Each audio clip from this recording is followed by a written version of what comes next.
actually studied soil science for my undergrad and master's, and then switched into geography from some classes I was taking during my master's. The first class that really kind of piqued my interest was Professor Gao's spatial analysis course, which uses R to just kind of do things like geographically weighted regression and different sort of spatial analysis stuff. So it really just kind of fascinated me as a like way of understanding the world.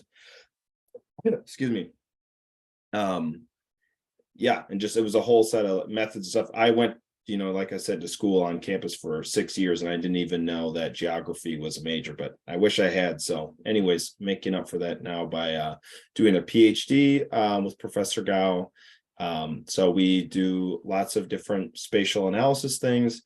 A lot of it uses like mobility flow data. So looking at like where basically how many phones go from one census block group to another census block group, and using that to inform our understanding of how people move. So we've used that for like predicting or at least describing COVID spread based on, the number of people moving from one area to another, and understanding how that movement is related to the rate of transmission in different areas or between different areas.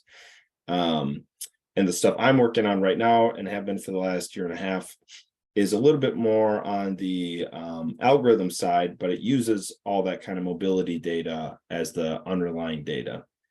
So yeah, the stuff I'm going to share today is just kind of based on that work, which is based on redistricting. And then also as part of one of Rob's classes, me and another colleague in our lab, Yuhan, we made an interactive map to kind of help understand the trade-offs. So we'll go through that at the end too, and you guys can critique our web map design and let me know your thoughts. So yeah, anyways, feel free to jump in at any point if you have any questions. Otherwise, we can do them at the end too. So, okay, I'm going to share my screen.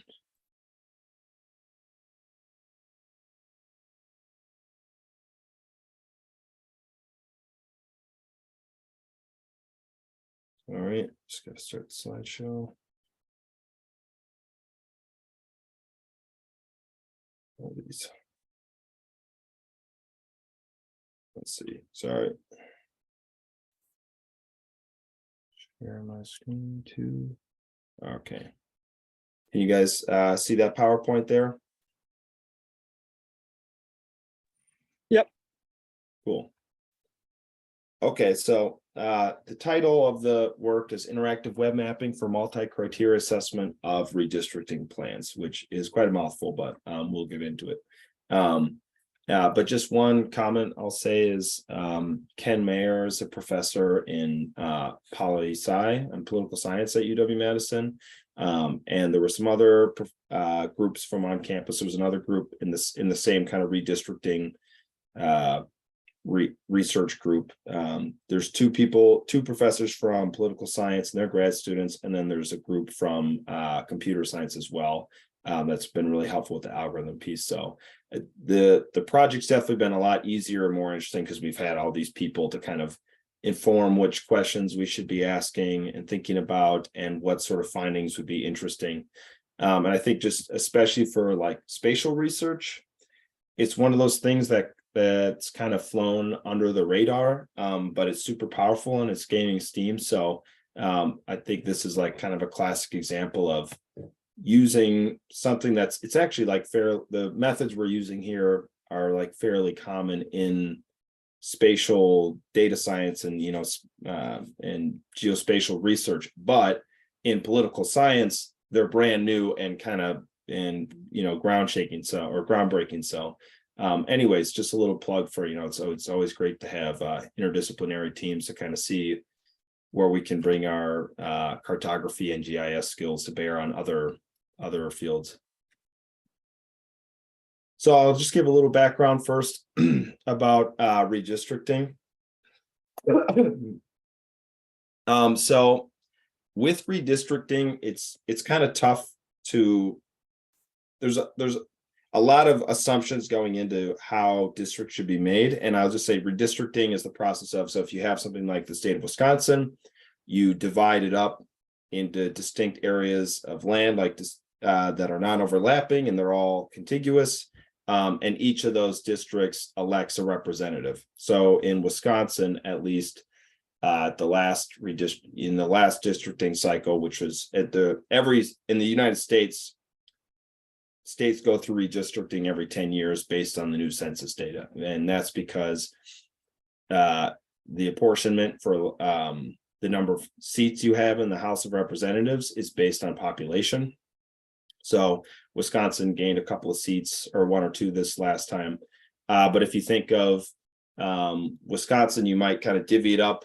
If say we have 8 representatives, divvied up into 8 equal parts based on equal population. And that's based on Supreme Court precedent. They just put, one person is one vote. And so that kind of works out. The logic is, each district has the same number of people voting for who will represent them, so that your vote counts the same as anyone else's. And I think kind of the underlying assumption of having these districts be contiguous and kind of spatially mapped is that there's this normative assumption that districts are about representing people with shared interests.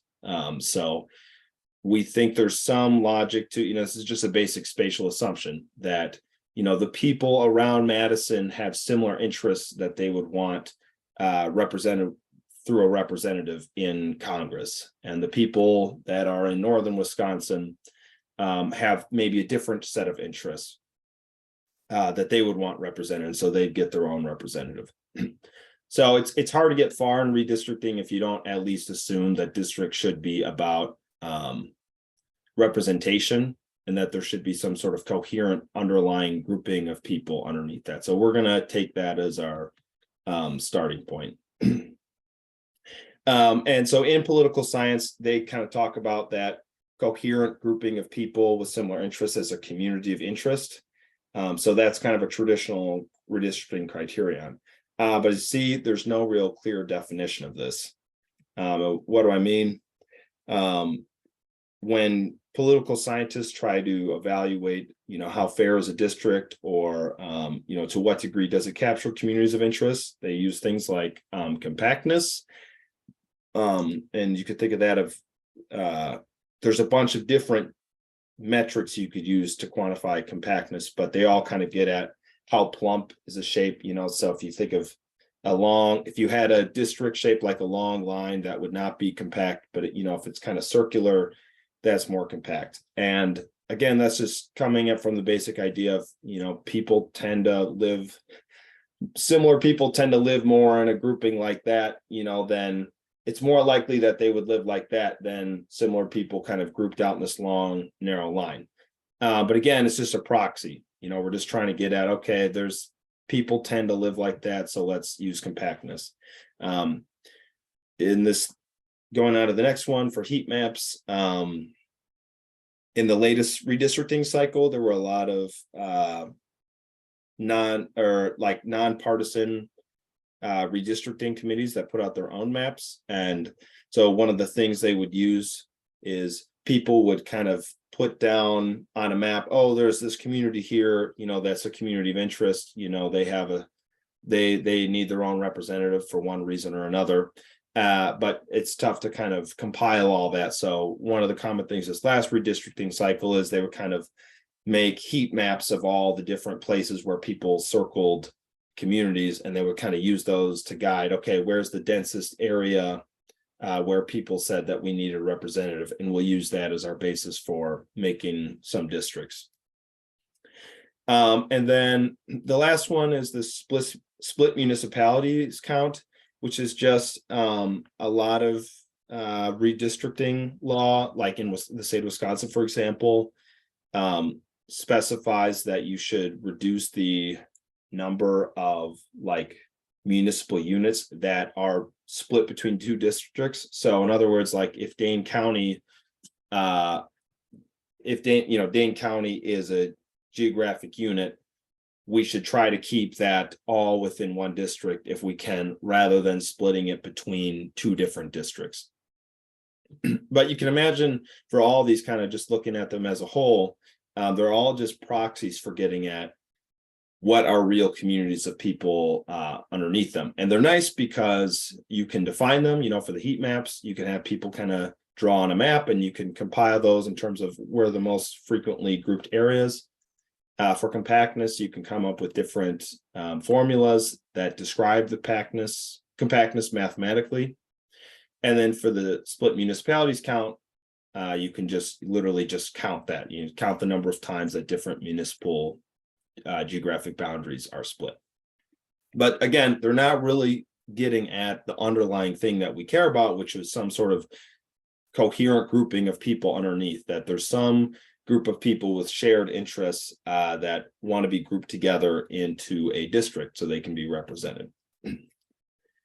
So that's where we kind of come in with the spatial perspective, and specifically from the human mobility perspective, and just saying that one definition we could have of how coherent that group of people is, how much they have in common, we could define by the number of interactions they have in space and time.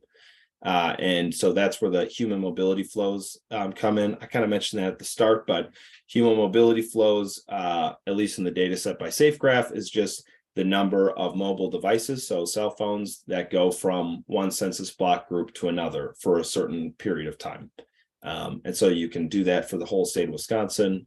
In the state of Wisconsin, there's 4,300-ish census block groups. So you have, hundreds to thousands of cell phones going between each of those over a month or something like that. So in our case, we use monthly averages over, I think, 2019. That's the data set we're using. So again, just to clarify, the fundamental insight is kind of people. We could define a community as people that interact more with each other than with other people, and kind of using their phones being in the same place as a proxy for that spatial interaction. So, and also, as I alluded to in the beginning, the nice thing is this is a kind of basic method in spatial data science, or it's widely used, but it's never been done in political science, in the political science literature before. So using that approach of defining the community of interest is a novel concept of just actually defining the community rather than using a proxy.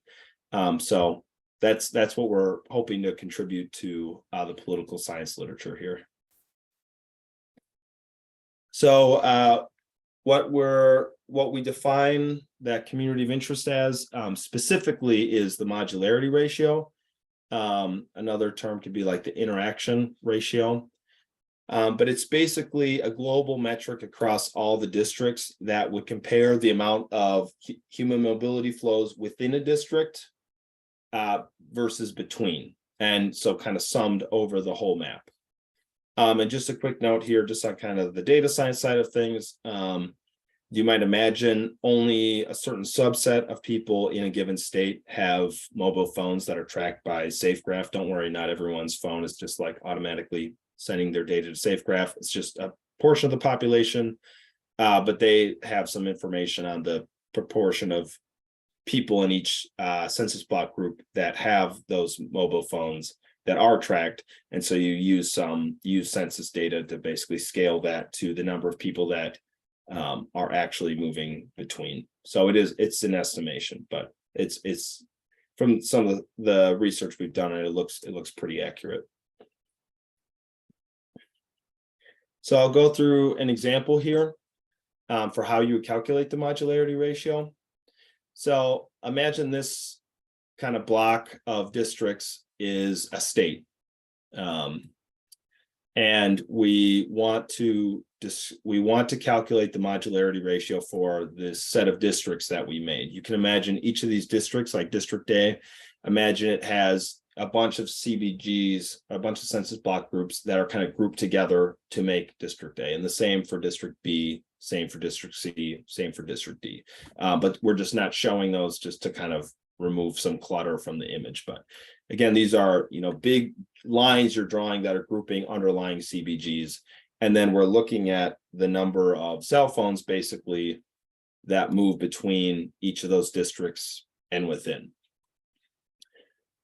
So to start with the intraflows, so that's intra is just within. So if you look at this top line, 7, it's a dark black line originates in District A and ends in District A. So that means, if you can imagine, like I said, there's a bunch of census block groups that are making up District A, and we're just not showing those. You can imagine seven people went from one CBG within District A to another CBG in District A. And the same for the black lines, District B, where we have 9 flows originating in District B and ending in District B. Same for District D with 13, and same for District C with 11. And then so those are all the flows that originate in the district and end in the same district. Then conversely, we have the interflows, which are shown by the white arrows. So if you look at the top of the diagram, going from District A to District B, we have 1 flow. And then we have 4 flows going from District B to District A. And the idea of the calculation is the bottom. It's the sum of intraflows, so flows within, across the whole map, divided by the sum of all of the flows between districts for the whole map. And so the ratio here kind of gives us this value of 1.25, meaning that that's the ratio. That's just one number to express the degree to which flows stay within their districts than between. So if I had a ratio value of 10, say, that would mean that there were a lot more flows that originated in one district and ended in that same district compared to the district map we have here. So you can imagine, if we have a bunch of census block groups that are underlying these districts, we could draw different districts over those, and we could compare their modularity ratios to see which one better captures the underlying communities, because a higher modularity ratio means that you have more interactions within your district than between. And that's kind of what we're going for, because we're assuming that those spatial interactions are indicative of community and people that have more in common with each other than people from other districts. So I'll just pause here maybe. I know that was a lot. Any questions on how this is calculated or kind of the districting process? Yeah, I'll just open it up. Or Chris, if you see anything in the chat, maybe let me know.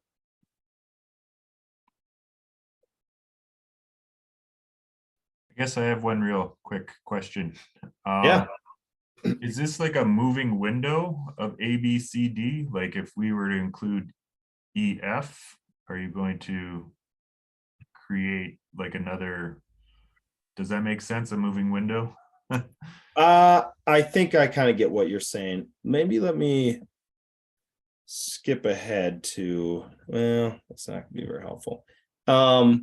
So because let's look at our state here. Imagine this state, we have 4 representatives. And each representative needs 1 district. So the task is how to divide the outer square, this bit, the black square, how to divide that in 4 ways so that you have 4 districts, so each one can represent a representative.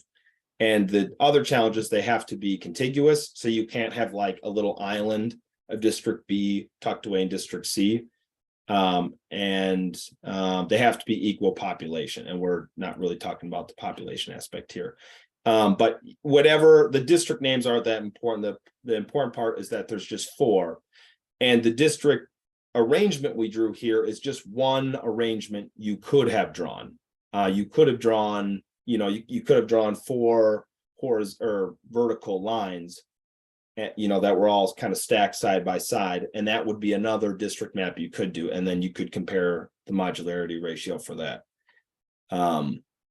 Does that answer your question? Yeah, I think so. I guess my question was, yeah, I don't want to hold you up, but it was like at what, you know, how do you decide what the setup is of like the, you know, if it were 4 in a column or 4 in a row or 4 in this box? Right. Yep. And that is the absolute question of redistricting, is how to draw the districts. And that's the really tricky part, because I'll get into this a bit, but the problem is, even with the laws that are around compactness and like different criteria within a state, well, I'll just skip to the next slide maybe, because that'll then you can read it.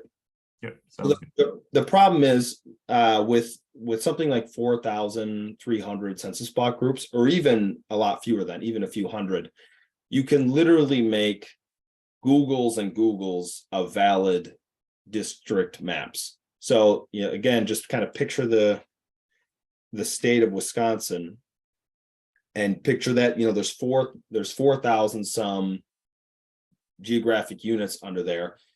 You can just imagine that there's just billions upon billions of ways that you could arrange those census block groups so that you could make, you know, districts like this. Some would, you know, the vast majority of them would be really contorted and weird. Mm-hmm. You know, they wouldn't look like you would hope something would look, but they would be valid by the legal definitions. And this is just really possible. A lot of the legal trouble around this has basically come from the fact that, you know, since the United States was formed, maps were just drawn by hand, right? So you're not going to draw out a billion maps, but with, you know, modern computational techniques and computing power, we have a lot better sense of how to like kind of explore the bounds of that. But even with that being said, excuse me, there are still way too many maps to make. It would take you literally centuries on like the most powerful computer you could make now that you could use. It would take literally centuries to make all of the possible maps that you could make, to like, you know, take the time to draw them out and to describe, okay, you know, these are equal population, they're contiguous, what have you. So the task kind of becomes, rather than getting a sense of every way that you could draw the districts, you sample from the kind of underlying distribution of maps you could make, and then you kind of look at their properties. Yep, makes sense. Yeah, yep. And so, and your questions used a lot in legal challenges to maps that are made. Like, for example, you know, most districting maps I think are challenged, but you know, especially Wisconsin, frequently divided government. At least for the last couple maps they've made, they've been highly contested legally, and so you need some way of saying, how does the district maps that they made this time compare to all the other maps you could make? You know, is this one way more unfair than all these other ones? Is this one way more contorted than the other ones? Or is it kind of right in the middle there? Some sort of common interest. What's that? Some sort of common interest. Yeah. Mm-hmm. Right. You need to appeal to fairness or some legal definition. And where part of what we're trying to contribute is that, you know, we have these different proxies for talking about how messed up is this map. You know, if you say, okay, look, this map, you know, for example, a frequent, like the gerrymander example, I can go to the end here to show you this. This is kind of a classic image. So this was from the 1800s, I believe. It's quite old, but yeah, so it's from 1812 in Massachusetts. So they were trying to draw district maps in Massachusetts at the time. And what the party in power did was they drew this really kind of contorted district along the edge, so that they could kind of group all of their, you know, opposing voters in one map, so their vote in one district, so their votes would be wasted. And because of the shape of the district, it was kind of a combination of the word salamander, which is what's drawn in there. It's kind of like a mythical dragon. And then Gary was the name of the governor at the time. So it's actually really Gary Mander, but everyone says gerrymander, including me. So anyways, these kind of long contorted districts are frequently signals that there was, that the party who drew the maps intentionally tried to kind of contort the outcomes to gain, political power, that they would gain more representatives than the votes they have deserved, if that makes sense. Yep, looks good. Cool. So, and I'm seeing Hayden's question in here. Just a joke. Yes, but we kind of the joke was, are you saying we can't Monte Carlo or simulate our way out of this problem? And for those who aren't familiar, Monte Carlo methods are it's a way of tackling problems like this where you have way too many states to enumerate all of them, or to kind of like really put all of them in one data set. So instead you use something like Monte Carlo to do a sampling that if you sample enough times, then you get a representative sample. So you can kind of treat it as if you did have the whole data set. Well, maybe I was misunderstanding Monte Carlo then, because I was like, oh, just randomly draw the lines and just do it over and over and over again and test the results and see what it is. And obviously you can't do that. There's just too many possibilities that you can't just test them all. I think there is definitely that random element. So maybe I'll go a little bit more into the method. So the way this recombination algorithm works is that what you do is you take the state of Wisconsin, if you can imagine, if there's like 4,000 CBGs around it, what you do is you convert that into a graph. So it'd be something like an adjacency graph. So, if CBG1 is touching CBG2, then in the matrix, where the row and column intersect, you would have a 1. Or in this case, we actually put the number of flows that go between them. So, and you kind of need both. You need an adjacency matrix to say if they're touching, and then also the number of flows that go between them. Because, like in Wisconsin, you can have someone go from Bayfield all the way in northern Wisconsin, all the way down to Madison. Their CBGs aren't touching, and so they probably shouldn't, and they're very farly separated, so they probably shouldn't be in the same district, but you can still have flows between them. So the way you simulate then these district maps is that you kind of take a random walk on the graph, and you randomly flip some part of one district into another district. And then the key though then is figuring out smart ways to do those flips in a big enough way that you can kind of explore the full space of valid maps.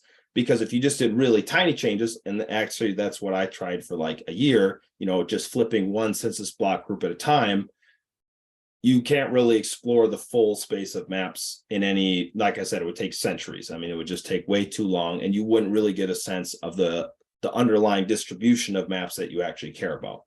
And I'm saying that because you can imagine if you just kind of, depending on the way that you randomly flip units, you could do one census block group, you could do 2, you could do all sorts of rules of trying to kind of make it faster.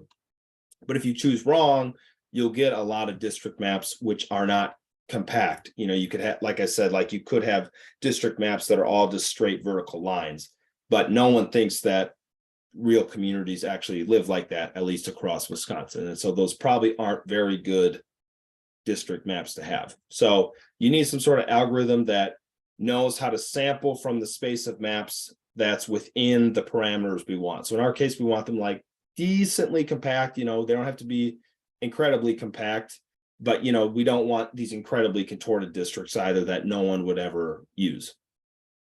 So again, we use this recombination algorithm, which is a Markov chain Monte Carlo method. And this one's really cool because rather than using small little flip steps, what it does is it takes you start with some initial map.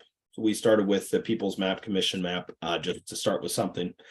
You would take 2 districts that are next to each other, you combine them into one district, and then you draw a minimum span random spanning tree across the newly merged districts.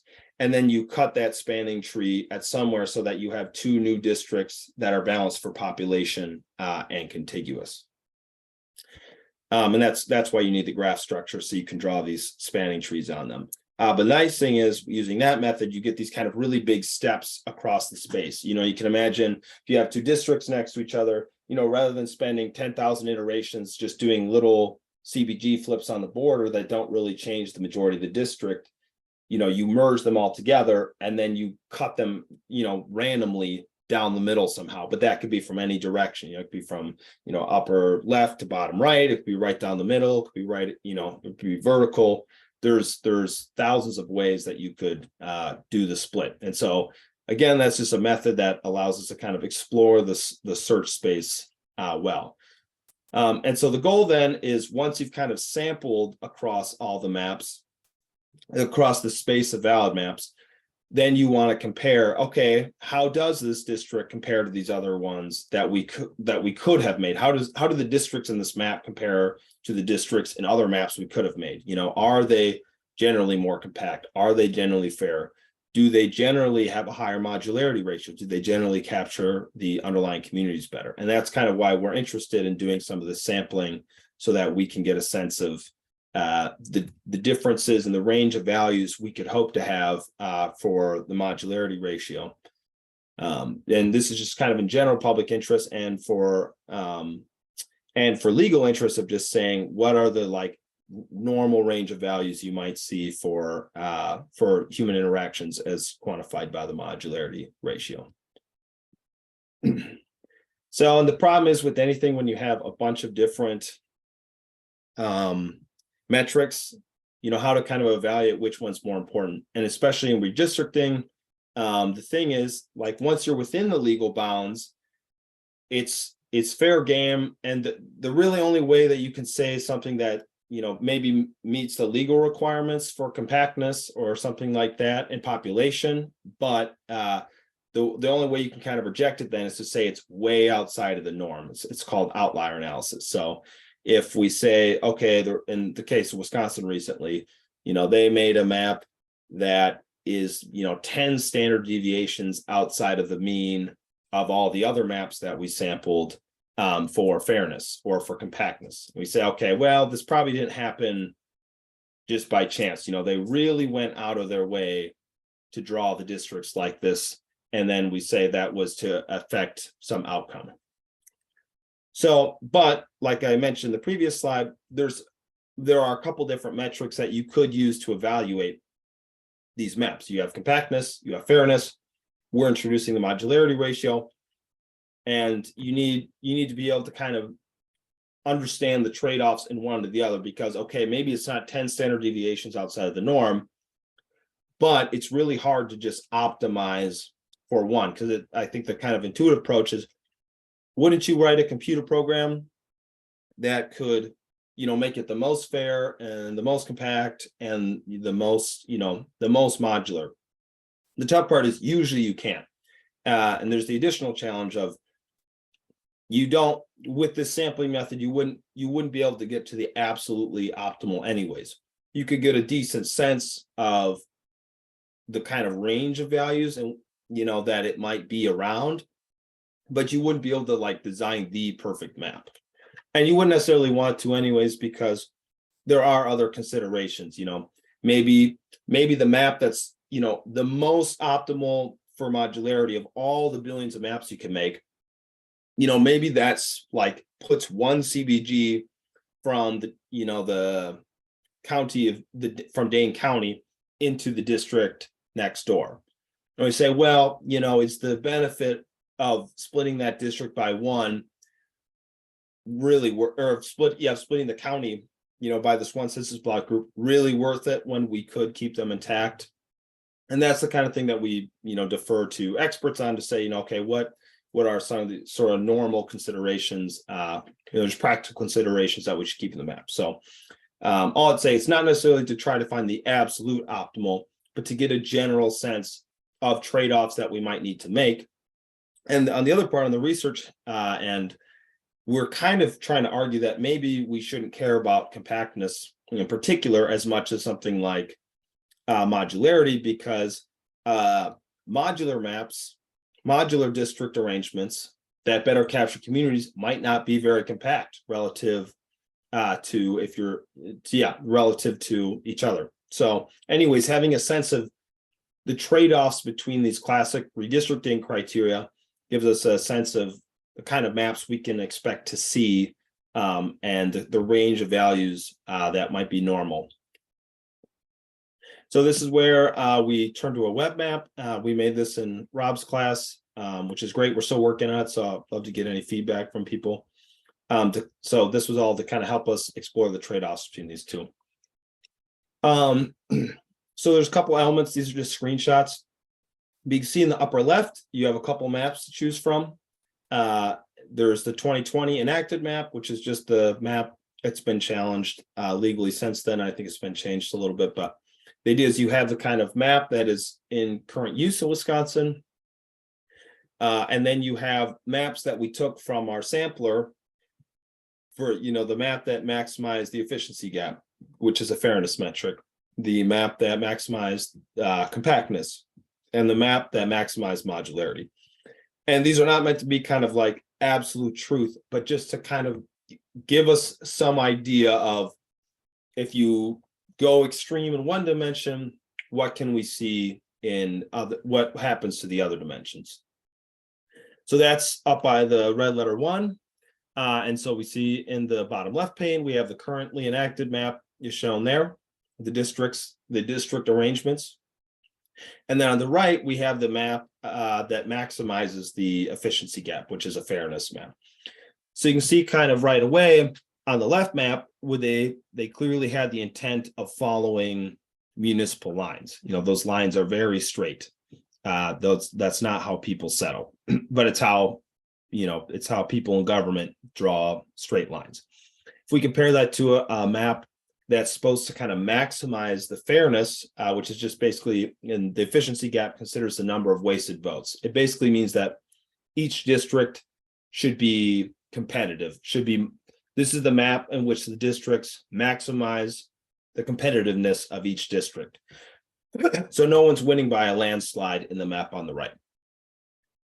And you can see right away, if you compare the district boundaries on the right map are a lot more jagged. In some places, this is honestly just from an initial sampling we did. So I think we'll see things look even more extreme, but at the very least, you can see a lot of these district lines are a lot more jagged at this point, because we're not trying to just preserve straight lines. We're trying to do some other goal, and we've sacrificed some compactness for that. Turning then to some other ways that you could evaluate the trade-offs besides just looking at the maps visually, which is one of the main intents of this website. We have a parallel coordinate plot up here. And the nice thing about this is you can compare, for all the districts shown on the two maps, you can compare their attributes. So to look at the line that's highlighted in teal, you can see right next to the red letter or red number 3, you can imagine we have our mouse hovering over that district, and that's why that one's highlighted in teal. And that same district is shown up in teal on the map. So we can see the proportion of white residents versus Black residents, Hispanic residents. We see the number of Democratic votes or Republican votes for a recent election. We can also see the intra-flows and interflows for that district as well. And we're hoping to add compactness and modularity and the efficiency gap value for that soon. But yeah, and then on the bottom right, right now we just have this shown as a choropleth map. But there are different ways that you could visualize the attributes. Right now, we have population visualized on this, but you could choose other things to visualize. So to turn to another one, on the top right, or in the top part of the parallel coordinate plot, you can see now the word Black is highlighted in bold. It's because we clicked that, and now that's the attribute. The number of Black residents in each district is the variable being shown. And then we're representing that with a proportional symbol map. So the size of the symbol is proportionate to the size of the unit. So you can see, if you're familiar with Wisconsin, kind of the vast majority of Black residents in Wisconsin live in Milwaukee. And so that district there has this huge proportional symbol.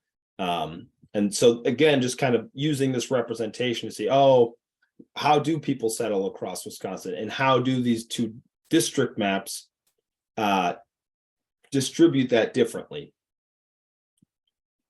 Another way we kind of try to give a way to visualize that is through these bar plots for each of the districts. So that's just where each district gets a bar, and then the attribute value is proportional to the height of the bar. So, again, you could try to compare to different maps that are, maybe more balanced across the bars. It depends on your goals. So that's why we kind of tried to make this just a flexible tool to help people compare different values of different district maps. So that's kind of the main mapping portion of that. And then here on the bottom is just, you don't have to read the text, but it's just a screenshot of some of the explanatory text we have below, kind of explaining the general problem, and then some of the metrics we use. So with that, that's kind of the end of my presentation. Any questions or topics people want to talk about, or I'll just kind of open up the floor, I guess.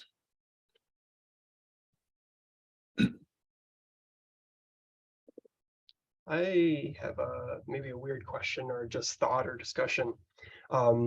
Recently, after the midterms, people were discussing about fairness of maps and stuff like that, and how it broke out is in reference to the congressional districts, which you're showing, and there's 8 districts. And there's just someone had linked to this redistrictor website that showed different scenarios of how you can break things up to try to make it fair. And when I was looking, I was like, that's funny. Most of the maps, when you do it, it's leaning towards Republican. That doesn't seem right when a lot of elections that are at the state level kind of split or close to 50%. What's going on here? And then it's when something doesn't make sense, it's one of your assumptions is wrong. And so one of the things I was realizing is if you have only 8 districts, it's really hard to break people up evenly and fairly, because in a way that doesn't look gerrymandered. And so by looking gerrymandered, things like splitting a city, having long pieces, not looking very compact, all those things would indicate that maybe gerrymandering is happening, but that's not necessarily the case. I guess the point is, to me, it's the solutions are either one, do what you're doing, which is, who cares if it looks gerrymandered, as long as the statistics, the science says it's not. We are putting people together.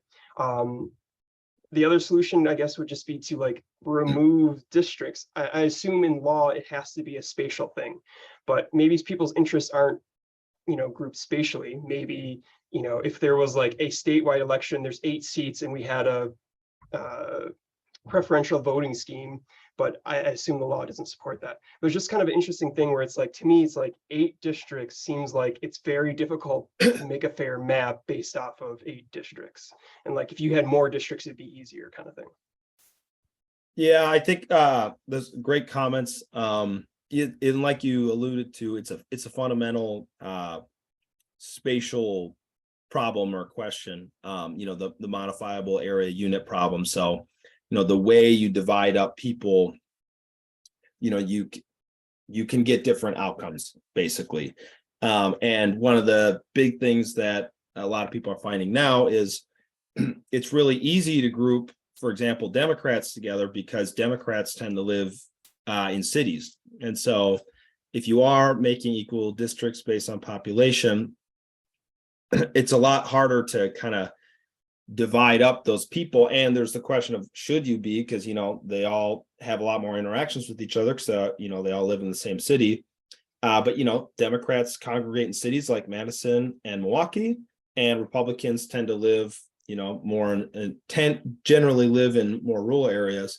And so there's a lot more maps you can make that group a lot of Republicans, anyways, or I should say, where you group all the Democrats in one. and like to the way that's called in kind of gerrymandering literature is it's cracking versus packing. So if I'm the party that wants to get advantage for my map, you want to pack all of your opponents in one district so that they win by a landslide, and that gives me a chance to eke out a victory in a nearby district. So yeah, definitely a tricky problem. I think in parliamentary systems, I think it's just kind of, you get the sum, you get, the number of seats is proportional to the number of votes you get roughly. If anyone knows, please jump I feel like that'd be way more fair in this case, but that's just not the system we have. And so we're working with what we have. And yeah, it was just kind of interesting because it's so much because of the distribution of the types of votes. So like you said, like people who vote Democrat generally are in the more populated, dense areas like cities. It's almost easier to draw maps that favor Republicans than it is to favor Democrats, which is really interesting. Yeah, yep, for sure. That's been something a lot of researchers have been grappling with. But yeah, it seems kind of undeniable that there's always going to be an edge, at least in the current ways that people vote and that people settle. And I will say one tough thing about this too is that, like, especially right now in our political climate, all these estimates are kind of like made. If you're doing some legal challenge, you say, okay, we think these district maps are unfair because if we use voting data from the last election, the Republicans would win, 6 out of 8 seats.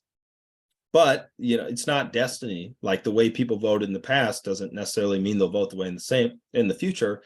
Like I think we've seen with, some recent elections, a lot of the pundits have been wrong. Okay, how are people going to vote? People vote in different ways depending on different elections. So that's like another kind of fundamental issue of how do you even assess how fair this is, because you're just using some previous election that could be very different from future elections or the future political climate. So, that's just kind of another thing related to what you're saying.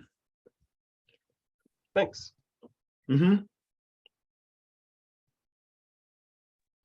And Chris, do we have time for one more question? Sorry. Yeah, absolutely. Yeah. And if folks need to leave before the end of the hour, at the end of the hour, I'm happy to stay on a little bit too if there's more questions. Yeah. So we just had a question from Chinna about how the modularity ratio is calculated. Let's see. So is it Chinna? Am I pronouncing that right? I don't know if you're still on the call. But it was kind of a question: is the modularity ratio based on the first? Is it based on the first law of geography, that near things are more related than far things? Sorry, I'm getting some messages. So yeah, for compactness, the underlying. I'm just going to turn off my my share here. I guess no point keep sharing. So for compactness, using compactness as a way to evaluate districts, that's definitely based on the first law of geography, because we say, okay, like, kind of radiating out from the center of the district, the farther away you get from that, the more dissimilar people are. So that's kind of the guiding principle of that. The modularity ratio doesn't necessarily care about that. It just looks, where are people most grouped, or where do they interact the most? And so to keep those in the same districts. And as for the number of districts, that's just bounded by the number of seats that they're apportioned by the federal government. So based on census data. So, and that's just based on population. So in Wisconsin, at the years we're looking at, you get 8 representatives based on population, and that's just that. So does that answer your question?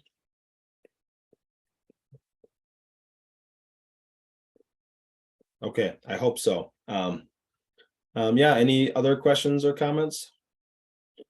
I just had one, and it's around kind of, is there a way that like we can kind of follow your research work, like as you continue through this space? Like, what's the best way to kind of continue following it? Yeah, I can share a link where we're trying to publish a paper in the near future, hopefully by January. And we generally post all of our published papers on our website, which I will grab right down here. So yeah, the GeoDS Lab. If any of you guys have ever been up to the 5th floor, I know Chris has definitely gone up there a lot. But everyone's always welcome. We have a awesome espresso machine and great views, the Capitol and stuff. But yeah, if you check out that website, I just linked there. You can check out publications. That's probably the easiest way. My contact information is also on there. So if anyone wants to reach out to me, please feel free. I'd love to talk about it. Happy to talk about the research we're doing on it.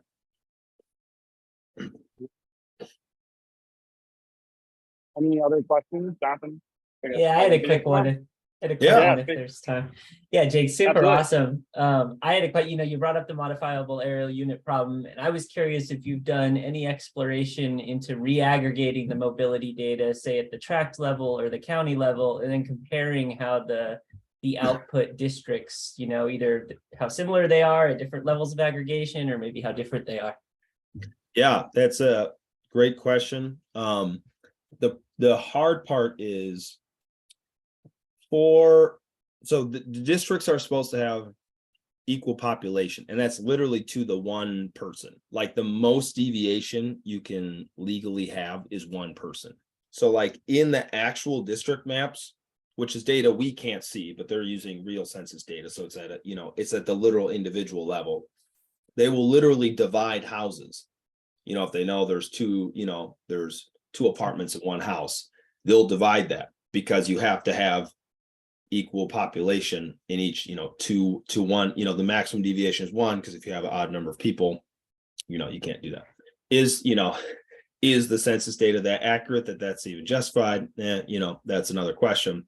But what you do you can imagine for the purposes of the algorithm, that's very difficult to explore those spaces if you have to have a deviation of 0 between districts, because it makes it very hard to flip any districts or flip any CBGs without, or whatever geometry you're using. The more people in the geometry, the trickier it is to find that.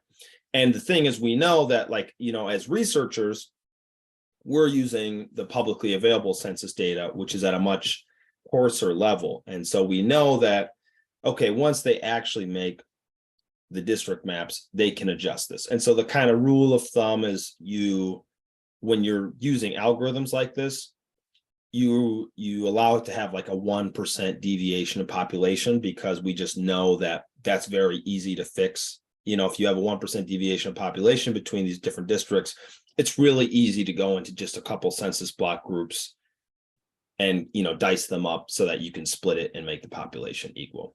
So, but that being said, if you're using census tracts or whatever as your, the larger the unit you get, the harder it is to find, for the algorithm to find maps that actually produce that.